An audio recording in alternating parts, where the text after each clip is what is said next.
Bienvenue sur Leadershift, le podcast qui fait bouger votre leadership. Êtes-vous assis confortablement ? Tonton Vincent va vous raconter une histoire.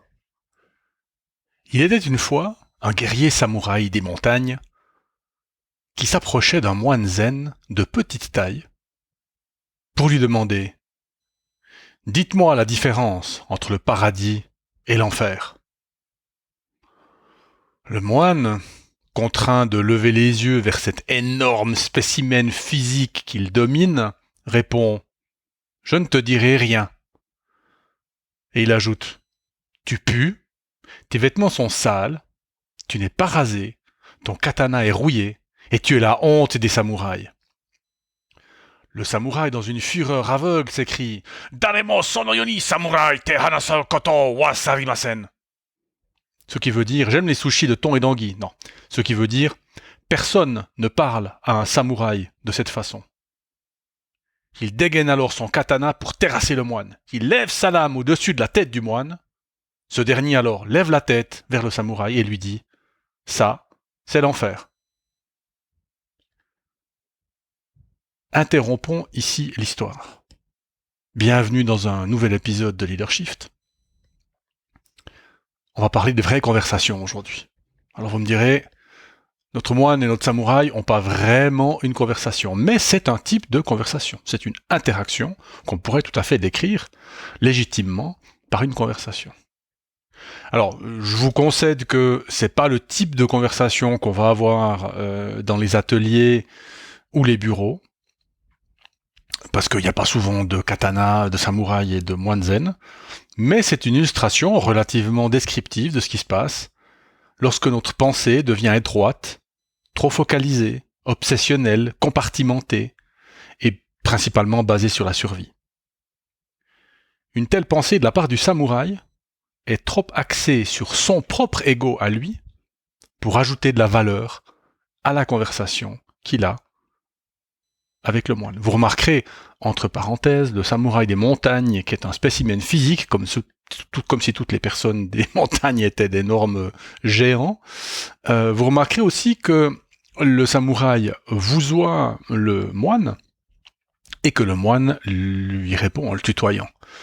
Alors que de la part d'un samouraï, on pourrait attendre... vis-à-vis d'un samouraï, on pourrait attendre à ce que le moine le vousoie. Donc, tout est fait pour, je dirais, déclencher un comportement. Et on fait un tout petit lien avec l'épisode 124, au niveau des déclencheurs comportementaux. Vous voyez que dans le modèle SCARF, que je vous engage à aller regarder dans cet épisode 124, eh bien, le moine essaye de déclencher le comportement du samouraï grâce au S du modèle SCARF, qui est le statut. Donc il le tutoie, il l'insulte, et donc il met en cause son statut de samouraï particulier dans la culture japonaise. Donc revenons à nos moutons ou à notre samouraï. La conversation qu'ils ont n'est pas une bonne conversation. Otto Scharmer, et non pas Charmer, Scharmer, un allemand ou autrichien, S-C-H-A-R-M-E-R, développe un modèle avec 4 niveaux de conversation. C'est un modèle descriptif, il n'est pas du tout prescriptif, il ne dit pas ce qu'il faut faire, il décrit simplement des types de conversations différents.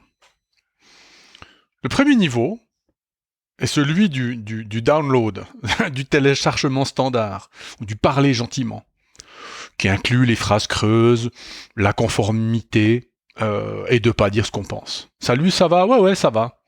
Alors qu'on vient d'apprendre que telle personne dans sa famille est extrêmement malade.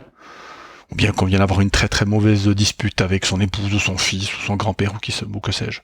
Ça, c'est le niveau du téléchargement standard, niveau 1.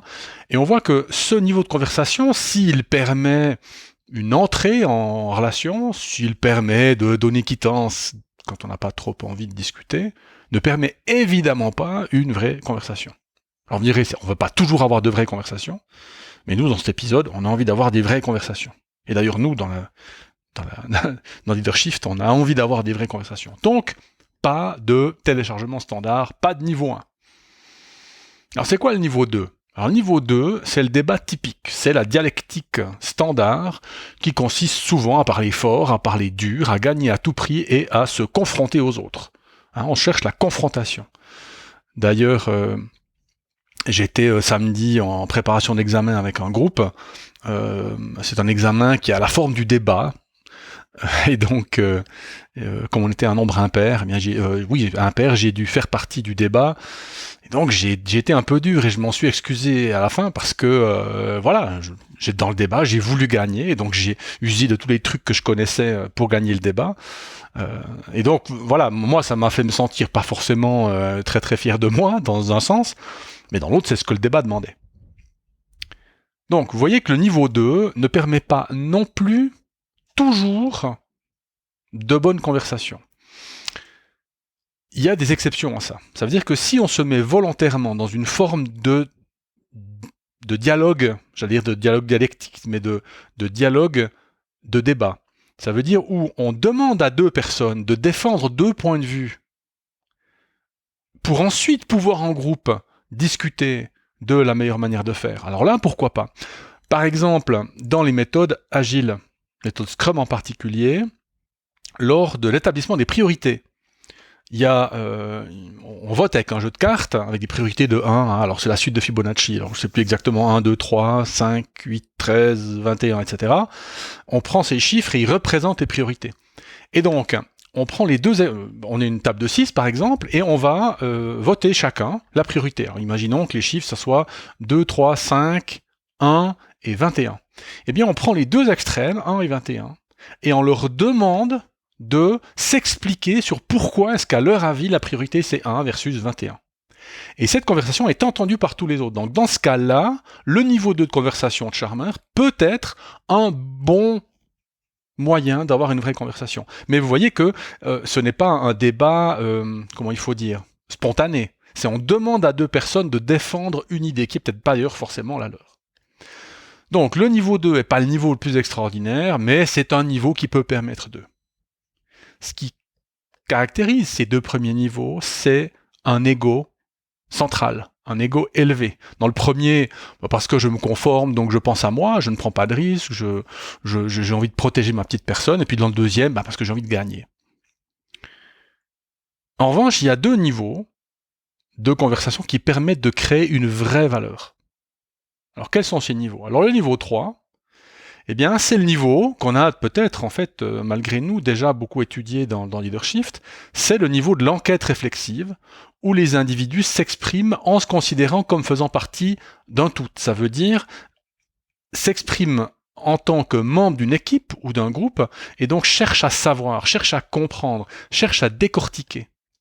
Et là, on a de la valeur. Vous voyez qu'en fait, ce qu'on fait avec le niveau 2 conversation tel que je vous l'ai exprimé, en fait, c'est du niveau 3. Ça veut dire qu'on demande à deux personnes de défendre des points de vue opposés pour qu'on puisse découvrir la nature des arguments de chacun. Hein, c'est ce que fait Platon dans ses dialogues. Alors, oui, on pourra en reparler une fois, mais c'est pas tout à fait ça. Enfin, en tout cas, c'est une idée, c'est de faire s'exprimer avec deux personnages, deux points de vue différents. Donc le niveau 3, c'est l'enquête réflexive. Je vais poser des questions, chercher à comprendre qu'est-ce qui se passe dans l'argument, dans la tête des gens. Et le niveau 4, eh bien, c'est le niveau le plus élevé pour Charmer, qui est la créativité collective, où les individus sont vraiment présents, authentiques, et puis alors co-créent ensemble. Il y a vraiment une espèce d'ambiance très différente dans un groupe de niveau 3 voire 4 par rapport à un groupe de niveau 1 et 2. Et vous, en tant que chef d'équipe, eh bien, vous sentirez tout de suite la différence quand quelqu'un pose un problème en disant j'ai un problème avec tel client, avec tel fournisseur ou avec tel collègue, un autre service.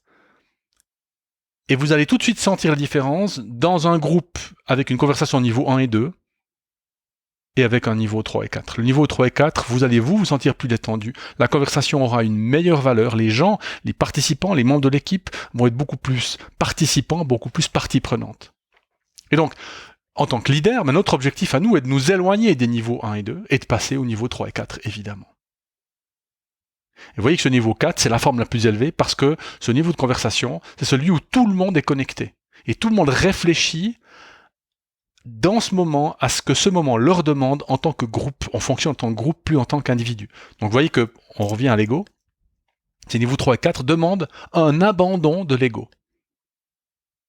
Et on va faire un lien avec la sécurité psychologique, la psychological safety, comme on l'a vu dans des épisodes précédents, puisque en tant que leader, si les gens se mettent en niveau 1 ou 2 dans mon groupe, eh bien c'est peut-être qu'ils ne se sentent pas la permission ou la possibilité d'être en niveau 3 et 4. À moi de créer ces conditions. Donc, en tant que leader, on doit vraiment réfléchir à qu'est-ce qu'on veut avoir comme conversation en tant qu'équipe, si on veut progresser. Du coup, quelles sont les conversations qu'on évite d'avoir ? Quelles sont les conversations qu'on doit absolument cesser d'avoir ?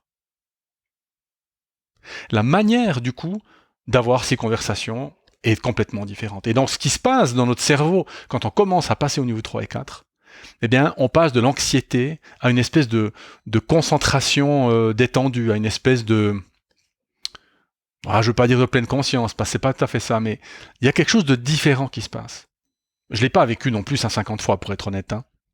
J'ai fait des formations, ma formation en développement organisationnel en Angleterre, il y a eu ce genre de conversation-là, très profonde, vous sentez le niveau d'écoute qui est monstrueux, vous sentez les gens qui réfléchissent quand vous avez fini de parler, et pas pendant que vous parlez. Il y a des moments de silence entre les personnes qui parlent, et c'est franchement extra. Donc, c'est vraiment cet état d'esprit que nous cherchons, pour passer du niveau 1 ou 2 au niveau 3 et 4. Je vous rappelle les niveaux. Le niveau 1, c'est le download, c'est le oui, le parie gentiment. Le niveau 2, c'est le débat, typique. Le niveau 3, c'est l'enquête réflexive. Et le niveau 4, c'est ce qu'on peut appeler pompeusement la créativité collective, mais vous voyez de quoi il s'agit. Ce qui nous amène à l'histoire de notre moine zen et notre samouraï apoplectique qui est en train de perdre conscience, là, tellement il est en rage. Alors quand on s'est quitté, il y a quelques minutes, le samouraï était sur le point de frapper le moine, mais en fait, on se remet dans la scène, il a le katana levé, et le moine dit « ça, c'est l'enfer ».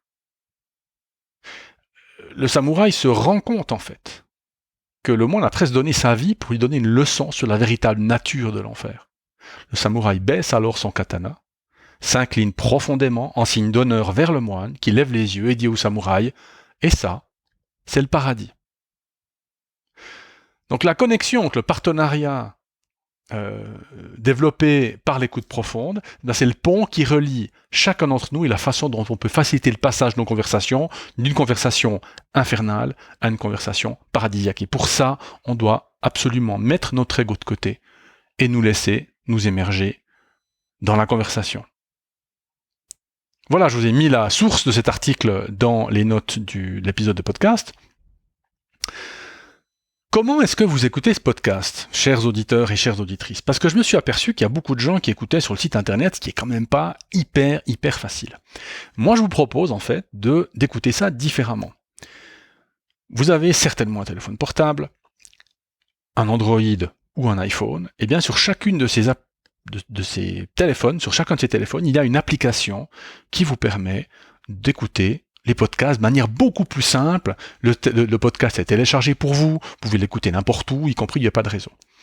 Alors, les applications, ce sont les suivantes. Sur et iPhone et Android, eh bien Spotify a toute une section podcast. Donc, ouvrez votre Spotify, tapez dans le moteur de recherche Leadershift ou Vincent Musolino, et vous trouverez le podcast auquel vous pourrez vous abonner.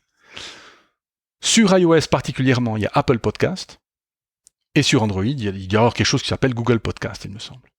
Mais en tout cas, sur Spotify, vous pouvez le faire. Et le gros avantage, et j'en viens à ce que je vous demande maintenant depuis 2 épisodes, c'est que si vous êtes sur Spotify, eh bien, vous pouvez laisser une revue. 2 étoiles, 5 étoiles, 1 étoile, 4 étoiles, en fonction de votre appréciation du podcast. Et ça nous aide beaucoup. C'est presque la fin de l'épisode. C'est le mois de la recommandation. Je suis en train de tomber amoureux de Philip Glass, enfin de sa musique plutôt. C'est un des pères de la musique minimaliste, donc c'est un compositeur, je dirais classique, dans la musique générale, la musique populaire. Il vit encore, d'ailleurs. Et donc c'est une musique minimaliste assez simple, assez répétitive. On parle aussi des fois de musique sérialiste. ou serrier, je sais pas comment ce qu'on dit d'ailleurs, mais avec une musique de schémas qui se répètent. D'ailleurs, il a fait des musiques de films, des musiques d'opéra, comme ça, des symphonies aussi. Il est évidemment sur Spotify. Alors, je fais pas de la pub pour Spotify, mais c'est l'appli avec laquelle j'écoute ma musique et mes podcasts. Et donc, recherchez Philip Glass, GLA2S. En particulier, si vous voulez commencer l'écoute, peut-être par Métamorphose ou par The Hours, qui est la musique d'un film. Et voilà, dites-moi ce que vous en pensez, parce que je serais curieux de savoir si vous appréciez aussi Philip Glass. Voilà, c'est la fin de cet épisode de Leadership. Je vous dis à la semaine prochaine. Ciao.